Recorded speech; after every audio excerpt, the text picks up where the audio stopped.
All right, good morning, everybody. We are in the pen. We've got about a minute and 10 seconds before we roll out. We've got 11 people here in the pen here with us, and we've got about 5 or 6 riders here on Discord. Get started here, get everything shared up, get everyone grouped together. Quick reminder to all riders, 1.8 watts per kilogram is what we're shooting for today. Nice and easy, relaxed, nice little recovery ride. Log into Swift Live by ODZ on Facebook, discord.teamodz.com. You want to get more of the audio here. Good. About 30 seconds till the roll. Double check our video roll. Looking pretty good here. Yeah, there we go. All right, we're about 15 seconds to roll. We'll get everyone grouped up. We'll share this out to all of our partners, our streaming partners. Be good to go. 1:30 here. I'll do it. All right, here we go. Everyone stay on the beacon, Audio looks good on both sides there. Lower down the gain this end just a bit. Good. We'll get started here. A couple quick shares. Thanks for everybody coming in on the ride today. A lot of people, it's been a very busy week with the Zwift Academy going. Whole lot of rides and races to do. Oh, one thing to remember, we do have a good 6 weeks to do this all. Make sure you're not rushing yourself to get all that work done, that work in. So just pace yourselves and make sure keep it fun. A lot of times athletes can get really caught up in workouts and getting things boxes ticked off on their workout list that can sometimes lose the enjoyment of getting on and just chatting or just getting on and having a good time. Just be careful, mind yourself, make sure that you're able to have a good time with whatever it may be, the workouts or it be the races, social rides. Don't take it too seriously. Try to keep with the group.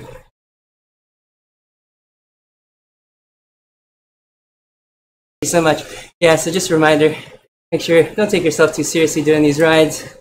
Make sure you have a good time. All right, let's jump over to the slides here. All right, there we go. Notes. Looking good. Looking good, everyone. Good pace here. Keep everyone together. All right, welcome everybody in the feed zone. My name is Jason Flores. I go by JFlow here on Zwift. So find my name, hit me a ride on, I'll get you right on back. Quick medical disclaimer that the only purpose of this live stream is to educate and to inform, and it's not a substitute for professional care by a doctor or any other qualified medical professional, and that it's provided on the understanding that it does not constitute medical or professional advice. Quick goals of the live stream today. Present current articles in the media covering hydration and fueling as it relates to endurance sports, and to open a dialogue for viewers to ask questions and talk about their experiences and get advice. So today we have an article brought to us by Training Peaks, and we're going to be talking about the difference between training and racing nutrition and the different strategies that we have there. So we're just wanting to make sure that we differentiate those two. See if we can get the group together. We've got about just a couple riders off the front here. Probably my pace really is off the back. Take it easy here. All right. So a couple topics that we've got here is that we'll be looking at the differences between, like I said, the differences between training and racing nutrition strategies. We'll be looking at fuel versus intensity and duration, and how those things can change how we fuel ourselves. And then also fueling during training sessions versus racing sessions. And then lastly, just strategies during races specifically, and how we can make sure that we are doing what we need to get the fuel in. So taking a one-size-fits-all approach can definitely be a little bit difficult, or can leave you more pigeonholed in your fueling strategy. So changing it up for training versus racing would definitely be an advantage to your performance in any event or group ride or whatever you have. So a lot of times, endurance athletes today we have more choices than ever when it comes to fueling and training and racing. And you get the marketing from every which way talking about these messages. And really, we've got sports gels, drinks, bars, all these sorts of things that we have availability to. And now, if you listen to In the Feed Zone, we've got, the idea of doing more whole foods approach, where we're able to, make some of the foods that we're wanting to use during fueling. But again, like I mentioned, if you're following a one-size-fits-all approach to how you refuel for training, for racing, definitely want to maybe consider what we talked about today. And so we'll give a little background here. So some of the variables, or some of the things that need to be kind of considered, are fuel, the different types of fuel that we have to offer, the intensity that we'll be riding, and the duration and how long that will go. So during a lot of events, your body really basically runs on two different sources in different degrees of fuel. They're either carbohydrates or fats. Typically both are utilized together, but the amount of carbohydrates used in relative to fat and vice versa depends on how hard you're going, so your intensity level. The higher the intensity level, the more carbs are being burned. The lower intensity level, the higher percentage of fat. So you're looking at things above threshold, like we've talked about before. Above threshold being things that kind of burn matches. So you're looking at higher amounts of utilization of carbohydrates. And then those lower intensities, like endurance pace and things like that, and tempo and below, burning a more percentage of fat. So we definitely need to take care of the amount of carbohydrates, especially if the intensity is high. So that includes these workouts that we have in the Zwift Academy, in the Endurance Lab by ODZ. These are high intensity interval training sessions, and we need to treat them as such. Trying to do these high intensity workouts at a let's say fasted state, and they're like 90 minutes long at high intensity, can really hurt you if you have other goals. So as I've always said, you could really only work on one goal at a time. So if you really want to get stronger, you're really going to need to take a look at that. So the carb to fat ratio, depending on the individual fitness, is also important. So it's something that you need to kind of play with, both in your recovery and during your workouts. So just being on the bike itself can definitely improve a rider's, aerobic training, that sort of thing. And you could learn to burn a higher percentage of fat doing that, zone 2 work, that tempo work. And so what you eat also can influence in this equation. So it's a mix. This means that, for example, if you're on let's say even a long endurance ride where the intensity is low, but you're fueling every 20, 30 minutes as if you were going race pace, this could go against some of your goals as far as your performance goals. So it's something that needs to be looked at. Just because every 30 minutes, that's just what you do. You fuel no matter what pace. So during training, depending on what you're doing, can make a huge difference on what you use. All right, so let's separate it out a little bit. So we're talking fueling during training versus racing. So we've been talking about changing it up, and the question becomes, what do we change it to? What do we make it so that that it'll work? What can we use or not use during training that we use during racing that will maximize each way? So in the terms of long races, we're looking at 90 minutes or more, or hours and hours. It'll require some type of refueling. We'll talk about kind of what are the choices. And then obviously during a race day, or like your big ride, your big race, even your big group ride, you shouldn't try anything new. Do the things that you know that work, and that sort of thing. So trying out a new nutrition strategy is something that can be done in training. And so that's one thing great about Zwift. You need to simulate 2 hours into a ride and how your stomach's going to be and what fuel you can take in. It's great. It'll allow you to try it here indoors without having to worry about bonking outside. So having that strategy or that idea is really important. Yeah, so thinking about those early parts of the season, those things that you have during a race are probably not the things that you're going to need during training. You know, what we call like fast fire burning gels, bars, you know, high level sugar stuff early on during the base season, early on when you're just training kind of that long endurance stuff. So if we're looking at it time-wise, which a lot of people ask, when do I need to think about it? The marker is around 60 to 90 minutes. So let's say 90 minutes on the high end, 60 minutes on the very intense end, which you'll find that a lot of workouts in the endurance lab are around 60 to 75 minutes high intensity. So if we're looking at around under that, it's pretty intense. Anything over, you're also going to want to look at making sure that you fuel and starting early.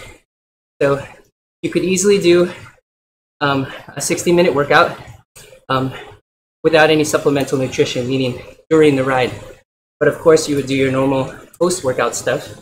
But your pre-workouts, your in-ride stuff, you wouldn't need to be fueling until or unless you were thinking about going over 90 minutes.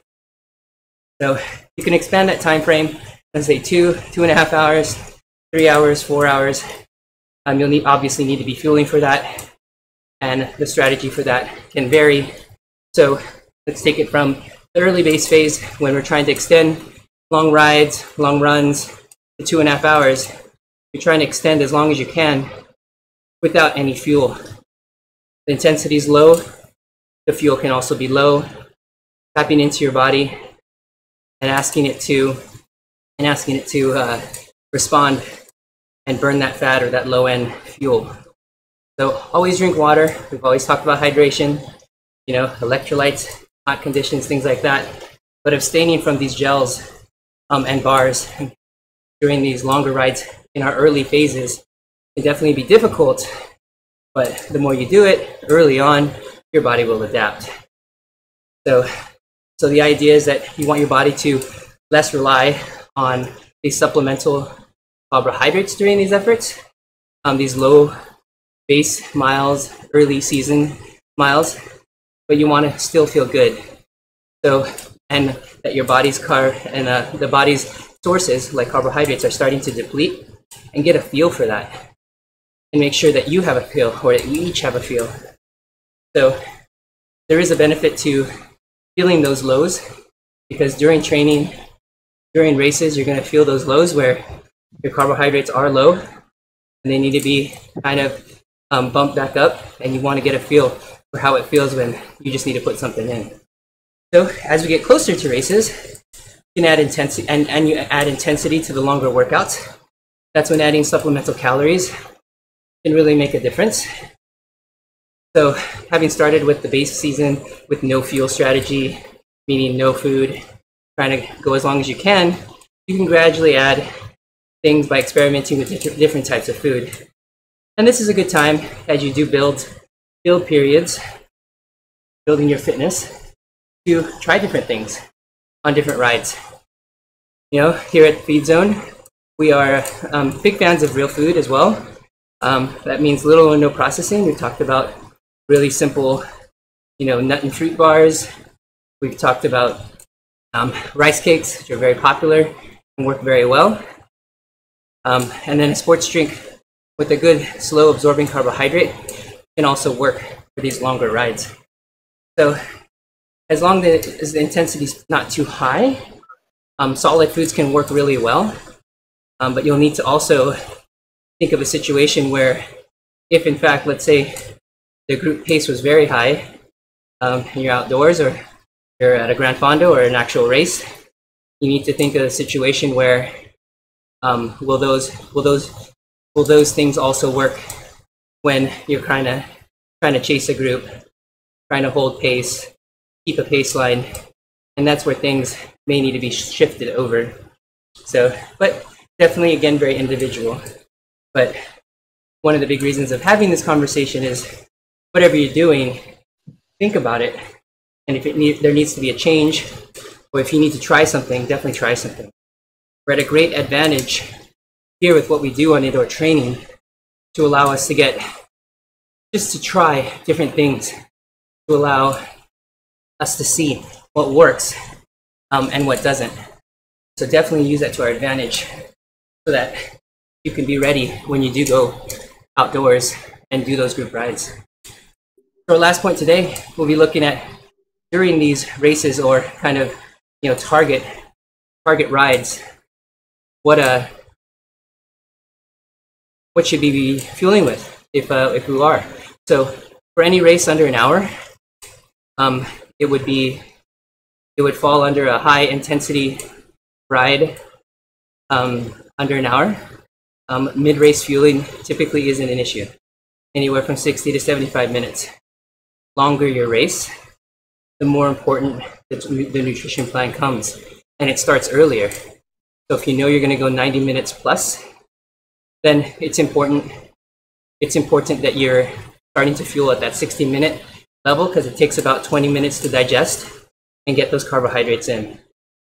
And there's only a certain amount of calories that a body can actually digest per hour, and that's why we start early. So anywhere from 250 to 350 calories, so around 300 calories an hour, is how much you can put in, you know, per feeding. Given that you'll also be burning this more than this, it's very important that we're getting this amount of calories in to make sure that you're able to go hour after hour, if in fact your event is, you know, more than an hour. So with fueling for longer periods and longer races, the key typically ends up being consistency. Being consistent, meaning on a schedule, getting reminders, whatever it may be, 30 minutes, 20 minutes, getting a reminder to take a bite of something or finish something by this amount of time, I think is very important. So you guys got to find out what works with you and what fuel at the intensity that you think you'll be going will work for you. So timers can definitely help for both hydration as well as just fueling for food. So a lot of times people forget that you do need water, you do need hydration separately. So you're eating those foods that we're talking about at that interval of 30 to 45 minutes, but the hydration and the number of bottles getting put down should also be taken into account. So another important thing to keep in mind when planning your strategy is whether you'll be carrying your own nutrition. And using what's available at aid stations, if they have SAG stations, is something that we need to take into account as well. And so if the race is only a few hours, let's say 2 to 3, a lot of people can carry what they need.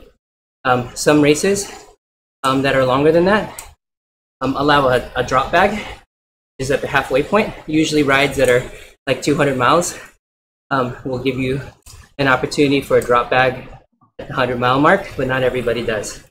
So carrying some of the things that you know work for you, whether it be hydration or fueling, could be very useful. So definitely hydration I've done, and it's worked well. But the longer the race, the less likely you are to carry all the things that you need. So it's important to know what's going to be there, so that whatever that supply is, whether it be Cliff or GU, whatever company is going to be at the SAG stations, that you'll know, and that you can find things that you can take down, and that'll be comfortable, and that won't upset your stomach. So you don't want to find out in the middle of a race, in the middle of a ride, that there's only some, weird gel that you've never had with a bunch of caffeine that you don't really take. So definitely need to plan ahead for those longer, or carrying those things for later on in the rides and the races. So quickly on the topic of caffeine, really important also. A lot of times you can get really excited and jump on that train. But if you haven't tested beforehand, meaning used it in training, definitely be careful doing it for races. And so just make sure that you test it, and like anything else, test it beforehand, because a lot of times you'll get kind of caught up in the moments of, oh yeah, this is cool, this is new, this is free, a lot of times at events. So just be careful, because a lot of bodies can be sensitive to it. So a limited amount during races, but towards the end of races, if you do use it, that is the time to use it, towards the end of the ride, the end of the race. So just be careful and read labels for the things that we do use, because there's a lot of labels, a lot of products that are really dialed in with a lot of caffeine, and could be definitely really difficult on our bodies. So quick bottom line, bringing it all together. The needs, of course, are very individual, meaning that what works for one person may not work for another person. So finding the right strategy for your needs, we need to experiment a bit, but with some guidance, some information, like coming here on the feed zone, getting some information about what we should be putting in, could at least let you make your own choice, versus just following the choices that are put out there, and just kind of going with, every 20 minutes, you need to drop down a gel, no matter what part of the year it is, or whatever you hear on the clickbait that comes across Facebook or whatever. You need to work out for what it is for yourself.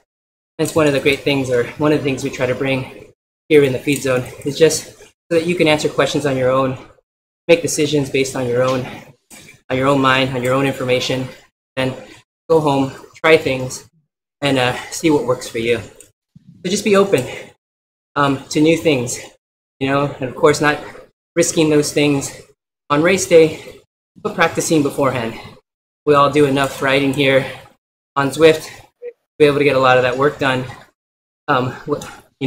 fitness-wise, but a lot of times people aren't practicing or fine-tuning their nutrition strategies. So just look for the simplest plan to meet your situation.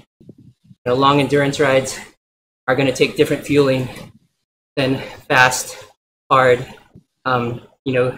group rides, trying to hold on to that A group. So, all right, so let me bring it back to the beginning here. So today we talked about differentiating between training and racing nutrition strategies. We talked about fuel, intensity, and duration, and how those relate to different things that we could take in, and the different energies that we use to fuel during those variables.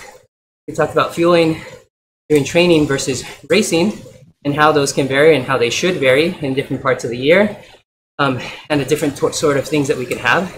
And then lastly, we talked about specific strategies during races, the amount of carbohydrates that the body can absorb and take in, and all that sort of thing. Kind of summed it all up. Next week, we're going to have a pretty good second up to this. You can kind of see the title up there. We're going to talk about a periodized approach to carbohydrate intake. So we're going to go ahead and talk a little bit more about taking in these fuels during races, before, during, and after, and talk about how we can get enough carbohydrates in.